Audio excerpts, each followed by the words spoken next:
All right, welcome back to another video. We're talking about the 150K framework.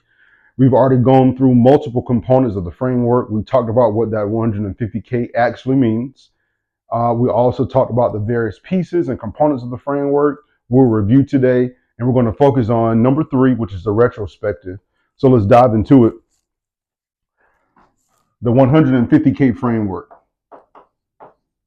This framework is an agile-driven framework. We talked about Agile and what the definition of Agile was. Agile being related to Scrum, a methodology of software development. That's Agile. And we talked about the framework having 5 different ceremonies. Those 5 ceremonies are the daily Scrum,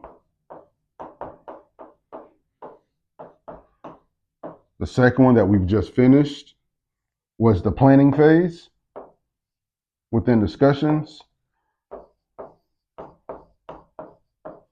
We also talked about the retrospective, also called the retro or the retrospective. And I'll break that down here in a couple minutes. Number 4, it's going to be your demo or review. And then number 5 is your PBR, also known as product backlog refinement.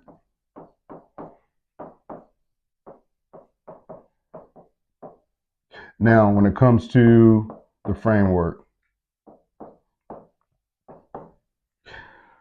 this is the very beginning and basic pieces to software development from an Agile standpoint. And the word Agile means quick. It means fast. From a software standpoint, Agile simply means delivering software at a faster pace versus the slow, incremental pace that was used in the past days of software development. That's called waterfall software development. So we'll talk about waterfall in later videos. But we're going to finish up the framework here. This is the Agile Scrum framework. 150K alludes to the salaries and averages that you'll start at based on knowing this framework, being familiar with it, being able to walk up and down each ceremony, as well as allowing teams to become better software developing teams based on understanding the concepts. So for the first review point, we'll talk about the daily Scrum. You ask 3 questions every single time you have this meeting, and we're just in review. Those 3 questions. What are those 3 questions, Kendrick? Those 3 questions are, what did you do yesterday?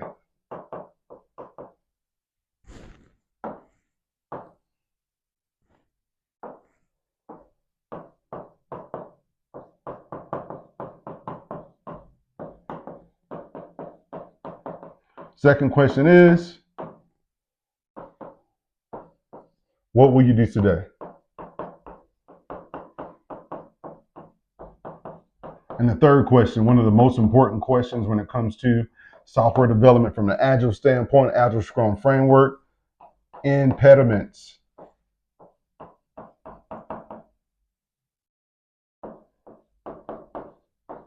Do you have any impediments?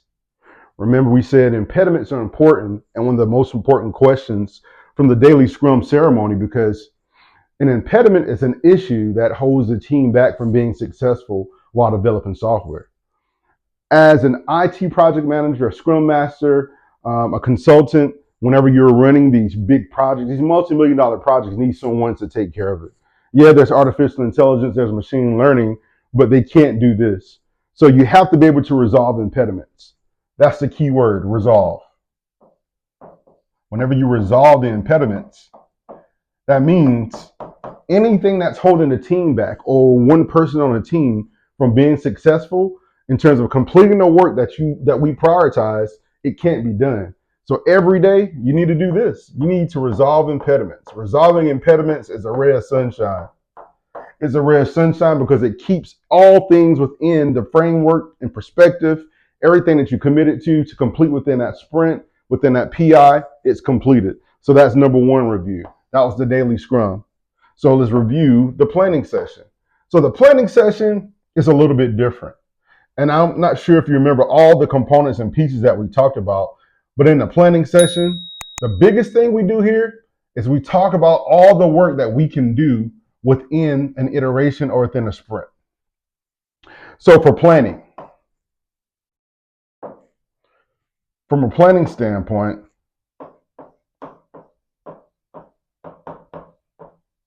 the second ceremony, we're figuring out what work we can do within a sprint. Remember, I said that a sprint is equivalent to 2 to 4 weeks. That's our time box. That's our iteration. This jargon is synonymous with working in IT and in those environments. Iteration. So within those 2 to 4 weeks, whatever time frame your project may be working on, we have to say, all right, in planning, we need to go to our backlog. And remember, a backlog is just a cache or a repository,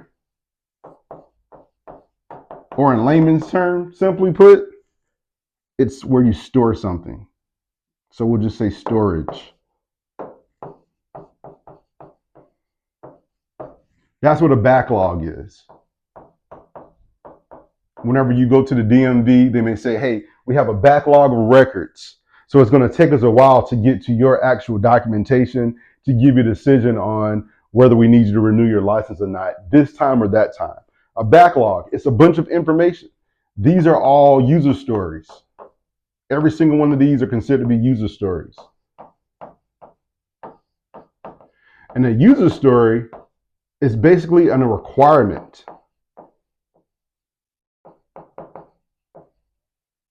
And a requirement is what you need the system to do to work. So we'll leave it there. These are all requirements pre-vetted out. Based on planning, as a team, it is our job to take items from the backlog, and we're going to bring those items into a sprint backlog. Can you tell me why it's called a sprint backlog versus just a backlog? If you're guessing it's called a sprint backlog because it's the work that we've taken from the full backlog to work in the sprint, just based on that time box we have of that 2 to 4 weeks, then you're absolutely correct. That's exactly what the sprint backlog is. It's the work that we'll complete in the sprint within those 2 to 4 weeks. Once we have our sprint backlog items taken from here, let's say we're going to take 2 pieces out of the backlog. We believe that in this sprint, based on the amount of team members that we have, the amount of vacations that our team is going to take, as well as traditionally the amount of work that we've completed over a period of time from each sprint to sprint, we can do this amount of work. As a team in planning, we also need to figure out how long will it take, so the time, to complete the work. That's called the LOE. LOE stands for level of effort. How much time will it take us to complete the work that we just pulled from the backlog into the sprint backlog? How much time will it take? So there's so much more into the level of effort, how it's calculated, how we figured out as ITPMs, as Scrum Masters, but we'll go over that another time. So these are the major and most important pieces to this session for the second portion. So if we continue to go, we're going to go to number 3. So let's erase this. I hope you got it. If not, we'll review it again in another video. The third ceremony is called the retro, or the long term is retrospective. You may ask, this sounds familiar, Kendrick. It doesn't sound like any type of IT jargon. It doesn't sound like anything that's technical. You're partially, maybe 50% right. This is indeed just a standard term. If we break down the words retro, you got a prefix and a suffix. The word retro means to go back.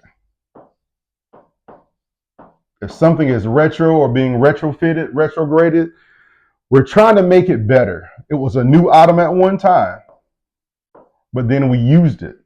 It was used, and then it became worn down. So this right here just represent the worn downness of, that's not even a word, the worn downness. This will represent the item being used. Spective. This is just a view. Let's build my representation of an eye here. We got some eyelashes. Filling his pupil. This is a view.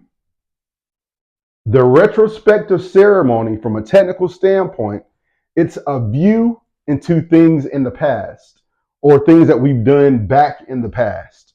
That's what a retrospective is. So as a team, from an IT and tech standpoint, as a PM, as an IT PM, Scrum Master, we ask 3 questions in this retro as well. That 3 is a magic number when you're talking Agile and Scrum development, and we'll learn why at the end when we go to our demo and our PBRs. But the 3 questions you ask here are similar to the same questions that you ask in the daily Scrum, because the goal with the retrospective is to understand what things we did well. So that's the first question. What worked well?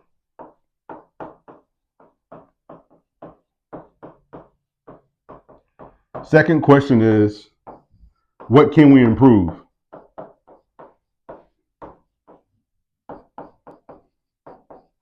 And that third question is not necessarily a question, it's more of an action. This is for action items.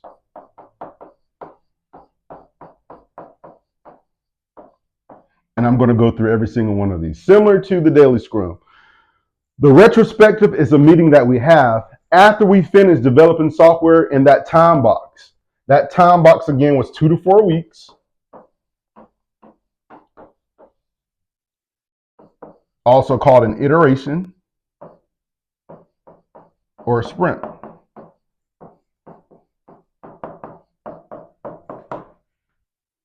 We review everything that was done in those 2 to 4 weeks.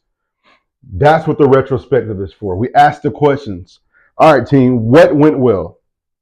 What did we do well in this particular sprint, in this time box? What worked? And you'll talk about all the things that worked well. The team collaborated well together with other teams across the train or across the other IT environments. We were able to pull all of our data from the back end source code properly, and we didn't have a lot of issues. We were able to test all the new software, and we were very successful. We had maybe 3 or 4 issues or errors, but they were resolved. That's the type of question you ask in that first piece there. In the second question, what can we improve? So we're looking to see what we can improve, so whenever we start our next sprint, we don't make the same mistakes, which allows us to be even more accurate. This is an example in the tech world of something you call CI/CD. CI/CD. CI/CD is continuous integration, continuous development. We're continuously integrating new software into a system, and we're continuously developing as a team to get better and to develop the software. That's what CI/CD is. It's a full circle. It's a framework. You follow this, and this is how you have successful results. And then the last piece, action items. Actions items are just things that are reminders. Okay, team, in the last sprint, in the last iteration, that last time box, we did everything great except for one thing. We forgot to remind each other about meetings on a daily basis. So we were late and we missed out on some requirements. Action items are in place so that you say at the end of this meeting, okay, let's make a note of everything that we forgot to do. So when we start this next iteration, this next sprint, or this next 2 to 4 weeks, we'll have all these things down pat to continuously get better and better and better over a period of time. Again, that CI/CD, continuous integration, continuous development. So what we've done here is we've broken down now 3 ceremonies. There's a total of 5. We've broken down the daily Scrum. We talked about planning, and we've now talked about retro, the retrospective. Retrospective meaning taking a view back in the past. Now we know that we're taking a view back in the past. We're asking these questions to see what we can do better in the next iteration. What went well? Okay, we don't need to work on those as much. And then action items are reminders so that as a team, we continue to improve and get better and better and better. That's the 3rd ceremony in the 150K framework. Remember, there's a total of 5 ceremonies: the daily Scrum, planning, the retro, you have your demo and your review all combined together in your PBR, product backlog refinement. If this video was helpful, share, like, give this to your friends, subscribe to the YouTube channel. because this is free community. It is our goal here at Codes Consulting to be personal in terms of giving you personal growth success as well as career growth success. We're going to go through 4 and 5. We're almost done. We'll review the entire SDLC, the Agile Scrum framework, the 150K framework, and then we're going to move on to the next concept, because the goal is to help you become certified in this so that 150K becomes a reality. I'm going to holler at y'all in the next video and continue to break codes. Peace.